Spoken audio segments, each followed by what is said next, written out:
What's up mga kadromis? Ngayon, day 3, 10k tempo.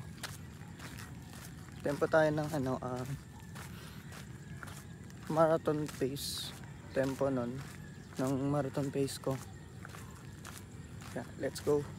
Warm up muna. Umulan pala kahapon. Grabe, lakas ang ulan yan. Kaya medyo basa yung paligid. Let's go 10k. 4:35 ang pace to 4:40. Let's go.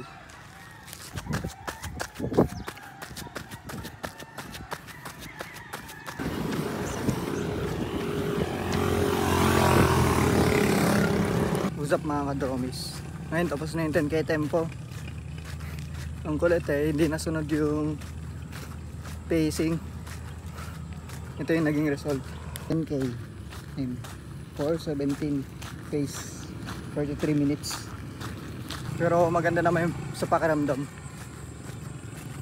Magaan. Yan. Mamayang hapon, kita-kits.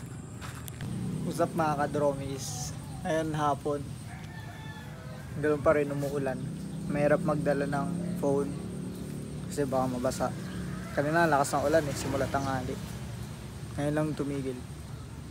Yan, mamaya malakas na naman ulan. Pero ang gagawin ko lang naman is 8 km easy run. Let's go. What's up mga kadromis? Ngayon natapos na yung easy run.